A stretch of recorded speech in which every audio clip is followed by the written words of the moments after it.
Welcome back clean news. चलिए देखते हैं उत्तर प्रदेश की 25 फटाफट बड़ी खबरों को। इससे पहले आप यूपी के किस जिले से न्यूज को देख रहे हैं हमें कमेंट बॉक्स में जरूर बताइए। साथ ही डेली अपडेट रहने के लिए चैनल को सब्सक्राइब कर बेल आइकन को दबाना बिल्कुल न भूलें। आज का लाइक एम 3000 है।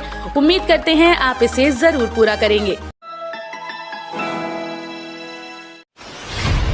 किसानों ने मनाया विरोध दिवस। पुतला जलाकर सरकार के विरोध में लगाए नारे। संयुक्त किसान मोर्चा की अपील पर कृषि कानूनों के विरोध में कल देश भर में किसान विरोध दिवस मनाया गया। किसानों ने वाहनों पर काला झंडा लगाया और बॉर्डर पर किसानों ने सरकार के विरोध में पुतले जलाए। इसके अलावा सिंगू और टिकरी बॉर्डर पर भी किसान इकट्ठा हुए। गाजीपुर बॉर्डर पर आंदोलन का नेतृत्व कर रहे भारतीय किसान यूनियन के नेता राकेश टिकैत ने कल किसानों को बॉर्डर पर इकट्ठा करके पुतला जलाया, वहीं हाथों में काले झंडे लेकर सरकार के खिलाफ नारेबाजी की।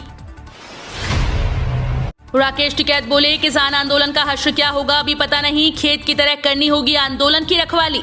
केंद्र के 3 नए कृषि कानूनों के खिलाफ जारी किसान आंदोलन के 6 माह पूरे होने पर भारतीय किसान यूनियन के राष्ट्रीय प्रवक्ता राकेश टिकैत ने बुधवार को कहा कि यह आंदोलन अभी लंबा चलेगा। कोरोना काल में कानून बन सकते हैं तो समाप्त क्यों नहीं हो सकते। उन्होंने कहा कि सरकार आंदोलन को कुचलने का प्रयास करेगी। आंदोलन का हश्र क्या होगा अभी ये नहीं पता। श्रमिकों को 1000 रुपए भत्ता। योगी सरकार इनकी मदद को एक बार फिर आगे आई है। सरकार ने शहरी क्षेत्र में रोजाना काम कर अपनी आजीविका चलाने वाले ठेला, खोमचा, रेहड़ी, खोखा आदि लगाने वाले पटरी दुकानदारों, दिहाड़ी मजदूरों, रिक्शा, ई रिक्शा चालक, पल्लेदार सहित नाविकों, नाई, धोबी, मोची, हलवाई आदि परंपरागत कामगारों को हर महीने एकमुश्त रकम देने का ऐलान किया है। गरीबों को मुफ्त राशन दे रही है योगी सरकार। दूसरी लहर में भी योगी सरकार गरीबों को मुफ्त राशन दे रही है। इसकी तैयारी इस बार संक्रमण के बेकाबू होते ही शुरू कर दी गई। योगी सरकार ने डेटा अपडेट करने का आदेश दिया। सरकार 3 महीने तक सभी अंत्योदय और पात्र गृहस्थी श्रेणी के राशन कार्ड धारकों को 3 महीने तक प्रति यूनिट 5 किलो निःशुल्क खाद्यान्न दिया जाएगा। देवरिया में लगेंगे 4 ऑक्सीजन प्लांट, खुलेगा 20 बेड का पिक्कू अस्पताल। प्रदेश के मुख्यमंत्री योगी आदित्यनाथ ने कहा कि प्रदेश के हर जिले को ऑक्सीजन के मामले में आत्मनिर्भर बनाया जा रहा है। देवरिया में 4 नए ऑक्सीजन प्लांट लगाने की प्रक्रिया चल रही है। प्रदेश में 300 से अधिक ऑक्सीजन संयंत्र लगाए जाने की तैयारियां पूरी कर ली गई। तीसरी लहर को देखते हुए देवरिया एवं लार में 20-20 बेड का पिक्कू वार्ड बनाया जाएगा। उन्होंने सांसद विधायकों से अपने इलाके के एक CHC PHC को गोद लेकर उसे मॉडल बनाने की अपील की। वैक्सीन के फेर में अटक सकती है हज यात्रा। सऊदी अरब ने रखी ये बड़ी शर्त। जमीयत उलमाए हिंद के शहर अध्यक्ष व नायब शहर काजी जैनुर राशिदीन ने बताया कि सऊदी अरब ने सशर्त हज का ऐलान किया है। नियम यह है कि अधिक बीमार व अस्पताल में भर्ती रहे लोग हज यात्रा नहीं कर पाएंगे। हज से 6 महीने पहले किसी प्रकार के रोग से पीड़ित न रहे हों और स्वस्थ हों, साथ ही कोरोना वैक्सीन की दोनों डोज लगी हों, जिसका प्रमाण भी सऊदी सरकार को देना होगा। UPSSC पेट एग्जाम 2021 पेट परीक्षा के लिए आवेदन प्रक्रिया शुरू। उत्तर प्रदेश अधीनस्थ सेवा चयन आयोग UPSSC ने प्रारंभिक पात्रता परीक्षा पेट के लिए आवेदन प्रक्रिया की शुरुआत कर दी। इसके लिए इच्छुक अभ्यर्थी आयोग की आधिकारिक वेबसाइट upssc.gov.in पर जाकर अपना आवेदन कर सकते हैं। UPSSC ने इसके लिए 25 मई से आवेदन प्रक्रिया की शुरुआत की है, जो 21 जून 2021 तक जारी रहेगी। इसके अलावा यदि किसी अभ्यर्थी से आवेदन फॉर्म में कोई गलती हो जाती है तो ऐसे में उम्मीदवारों को 28 जून 2021 तक अपने फॉर्म में सुधार करने का मौका दिया जाएगा। इसके जरिए उत्तर प्रदेश सरकार के विभिन्न विभागों में खाली पड़े ग्रुप C लेवल के हजारों पदों को भरा जाएगा। मौसम विभाग ने यूपी के 27 जिलों को किया अलर्ट। जिला प्रशासन ने जारी की एडवाइजरी। चक्रवाती तूफान यास के बुधवार रात तक पूर्वांचल में असर दिखने की संभावना है। देर रात तेज हवाएं चलेंगी। भारी बारिश की भी संभावना जताई जा रही है। मौसम वैज्ञानिकों के मुताबिक 35 से 40 किलोमीटर प्रति घंटे की रफ्तार से हवा चलेगी। 28 मई तक इसका प्रभाव बना रहेगा। मौसम विभाग के अलर्ट के बाद जिला प्रशासन ने आमजन को सतर्कता बरतने के साथ ही घरों से बाहर न निकलने की अपील की है। मुख्यमंत्री योगी ने नए निर्देश दिए। अभियान चलाकर प्रदेश में स्वास्थ्य सेवाएं बेहतर करें। उत्तर प्रदेश के मुख्यमंत्री योगी आदित्यनाथ ने प्रदेश में अभियान चलाकर स्वास्थ्य सेवाओं को बेहतर करने का निर्देश दिया। उन्होंने कहा कि प्रदेश के स्वास्थ्य और चिकित्सा तंत्र को और सुदृढ़ करने की आवश्यकता है। बीते 4 वर्षों में इस क्षेत्र में अनेक प्रयास किए गए हैं, जिनसे आधारभूत संरचना समृद्ध हुई है। निर्माणाधीन CHC PHC का कार्य समय से पूरा किया जाए। इसके लिए एक नोडल अधिकारी नियुक्त कर निर्माण कार्य की सतत मॉनिटरिंग कराई जाए। यूपी में NCC की सेल्फ फाइनेंस में बढ़ेंगी सीट्स। देश भर में 70,000 बच्चों को मिलेगा मौका। रक्षा सेवाओं में भविष्य बनाने के लिए अब और अधिक युवाओं को मौका मिलेगा। एनसीसी की जूनियर डिवीजन में यूपी में 3700 सीट्स, जबकि देश भर में सेल्फ फाइनेंस की 70,000 सीट्स बढ़ेंगी। एनसीसी महानिदेशालय ने यूपी सहित सभी निदेशालयों को सीट्स बढ़ाने के आदेश जारी किए। एनसीसी महानिदेशालय ने यूजीसी को यूनिवर्सिटी में एनसीसी पढ़ाने का प्रस्ताव भेजा था, जिस पर यूजीसी ने सभी विश्वविद्यालयों के वीसी को पत्र लिखकर अपने यहाँ पढ़ाई शुरू करने की तैयारी के निर्देश दिए हैं। यूपी डीएलएड के लाखों प्रशिक्षुओं को पहले सेमेस्टर के रिजल्ट का इंतजार। यूपी डीएलएड के लाखों प्रशिक्षुओं का रिजल्ट का इंतजार है। अगस्त 2019 में हुई प्रवेश के बाद अभी तक पहले सेमेस्टर के नतीजे नहीं घोषित किए गए। बता दें कि कोरोना की पहली लहर में परीक्षा नहीं होने के कारण इन प्रशिक्षुओं को दूसरे सेमेस्टर में प्रमोट करने का निर्णय शासन की ओर से लिया गया था। विभिन्न मीडिया रिपोर्ट्स के अनुसार 6 अगस्त 2019 के प्रवेश के बाद करीब 1 लाख से अधिक प्रशिक्षुओं के पहले सेमेस्टर का परिणाम घोषित नहीं किया गया। लाइव हिंदुस्तान.com में प्रकाशित खबर के अनुसार नियामक प्राधिकारी कार्यालय की ओर से इनके दूसरे सेमेस्टर की परीक्षा ली गई और 28 जनवरी 2021 को नतीजे घोषित कर दिए गए थे।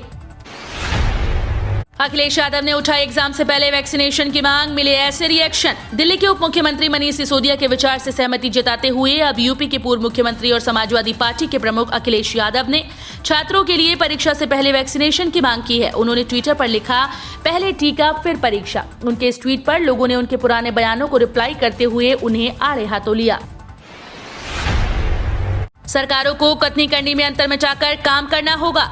बसपा सुप्रीमो मायावती ने कहा कि सरकारों को अपनी नीयत साफ रखनी होगी और कथनी करने के अंतर को मिटाकर काम करना होगा। उन्होंने बुद्ध पूर्णिमा पर शुभकामनाएं देते हुए कहा कि कोरोना वायरस की महामारी लगातार घातक होने के कारण देश में हर तरफ जो त्रासदी मची है, उसमें दूसरों के प्रति दया, करुणा, दानशीलता व इंसानियत को जिंदा रखना बहुत जरूरी है। इसके प्रति गौतम बुद्ध ने सब कुछ त्याग कर समर्पित जीवन जिया और मानवतावादी कहलाए। आईएमए ने अब पीएम मोदी से की बाबा रामदेव की शिकायत, देशद्रोह का केस दर्ज करने की मांग। एलोपैथी की आलोचना को लेकर बुरी तरह से घिरे योग गुरु बाबा रामदेव ने अपना बयान भले ही वापस ले लिया हो, लेकिन इंडियन मेडिकल एसोसिएशन की नाराजगी खत्म नहीं हुई। बाबा रामदेव पर 1000 करोड़ रुपए का मानहानि का केस करने के बाद अब पीएम मोदी से भी शिकायत की गई। आईएमए ने पीएम मोदी से कहा कि रामदेव को झूठी जानकारियां फैलाने से रोका जाए और उनके खिलाफ देशद्रोह का केस दर्ज होना चाहिए। पहले जैसी नहीं रहेगी अब धरती। कोविड से पहले और बाद के तौर पर याद की जाएंगी भविष्य की घटनाएं। कोरोना वायरस की दूसरी लहर भारत के लिए किसी अभिशाप जैसी साबित हो रही है। रोजाना के संक्रमण के मामले और मौतों की संख्या भयानक है। इसको लेकर बात करते हुए प्रधानमंत्री नरेंद्र मोदी ने बुधवार को कहा कि कोविड-19 के बाद धरती पहली जैसी नहीं रहेगी। उन्होंने कहा कि भविष्य में होने वाली घटनाओं को प्री या पोस्ट कोविड के रूप में याद किया जाएगा। डिप्टी सीएम दिनेश शर्मा ने कहा, यूपी बोर्ड परीक्षा पर फैसला इस माह के अंत तक।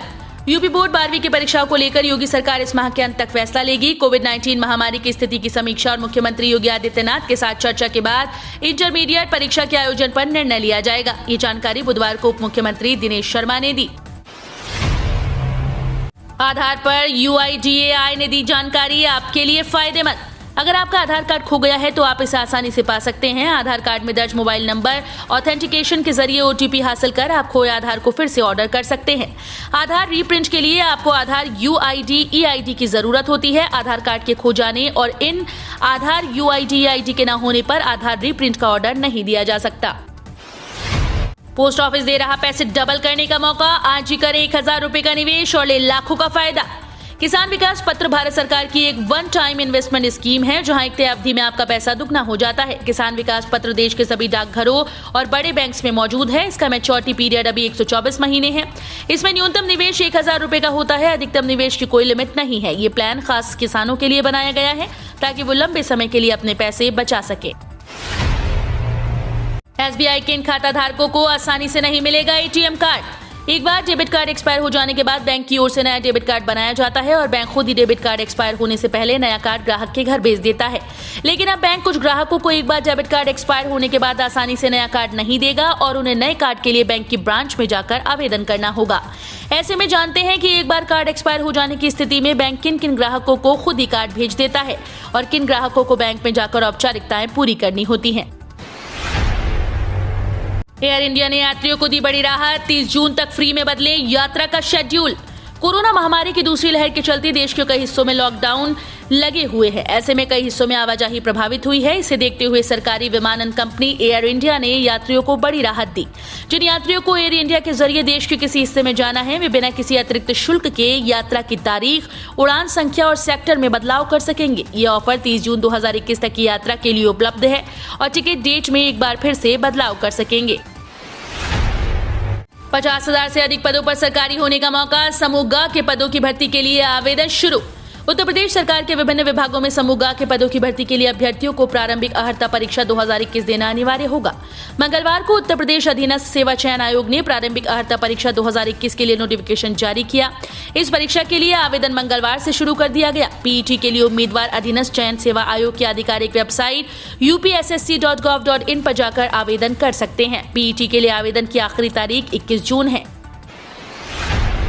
यूपी मृतक आश्रितों को मिलेगी शिक्षक भर्ती की लिखित परीक्षा से छूट। यूपी में टीईटी पास मृतक आश्रितों को शिक्षक भर्ती की लिखित परीक्षा से छूट दी जाएगी। बेसिक शिक्षा राज्य मंत्री डॉक्टर सतीश चंद्र द्विवेदी ने ये घोषणा की है। सभी जरूरी अर्हताओं को पूरा करने वाले मृतक आश्रितों को शिक्षक और लिपिक पदों पर नियुक्ति मिलेगी। बेसिक शिक्षा विभाग ने सभी जिलों में सूचनाएं मांगी हैं। विभाग में 2500 से ज्यादा मृतक आश्रितों को नियुक्ति दिए जाने की उम्मीद है। पेट्रोल डीजल से ज्यादा तेजी से महंगा हुआ सरसों का तेल 214 रुपए लीटर। इन दिनों सोशल मीडिया पर मीम भी काफी ट्रेंडिंग है कि लोग महंगे पेट्रोल डीजल पर लड़ते रहे और बाजी सरसों का तेल मार गया। सरकारी आंकड़ों के मुताबिक पिछले साल 26 मई को 1 लीटर सरसों तेल का दाम 90 रुपए था। ये आज 200 रुपए के पार पहुंच गया। बाजार में 1 लीटर सरसों के तेल की बोतल की रिटेल कीमत 214 रुपए है। कहा जा रहा है कि लॉकडाउन में सरसों की कम आवक के चलते कीमतों में इजाफा हुआ है। किसी का बाप भी नहीं करा सकता गिरफ्तार बाबा रामदेव। बाबा रामदेव के एलोपैथी को लेकर दिए बयान के बाद से सोशल मीडिया में लगातार बाबा की गिरफ्तारी की मांग उठ रही है, जिसको लेकर अब बाबा रामदेव ने बड़ा बयान दिया। रामदेव ने कहा कि किसी का बाप भी रामदेव को गिरफ्तार नहीं करा सकता। इस दौरान उन्होंने आईएमए पर तंज कसते हुए कहा कि वो ट्रेंड चलाते रहे हैं कि क्विक अरेस्ट स्वामी रामदेव। अब अपने लोगों को भी ट्रेंड चलाने की प्रैक्टिस हो गई है। 12 साल से छोटे बच्चों के अभिभावकों को अलग बूथ पर लगेगा टीका। सीएम योगी बुधवार को कुशीनगर दौरे पर थे। इस दौरान उन्होंने कहा कि 1 जून से प्रदेश के सभी जिलों में बड़े स्तर पर वैक्सीनेशन करवाया जाएगा। 12 साल से छोटे बच्चों के अभिभावकों के लिए प्राथमिकता के आधार पर अलग बूथ्स पर वैक्सीनेशन करवाया जाएगा। कुशीनगर के मझगांवा में सीएम ने स्वास्थ्य केंद्र का औचक निरीक्षण कर स्वास्थ्य कर्मियों से वैक्सीनेशन का हाल पूछा। हम रोज ऐसे ही न्यूज लाते रहेंगे। यदि आपने अभी तक क्लीन न्यूज यूपी को सब्सक्राइब नहीं किया है तो फटाफट सब्सक्राइब कर लें। साथ ही बेल आइकन को प्रेस करना बिल्कुल ना भूलें ताकि लेटेस्ट अपडेट मिस ना हो।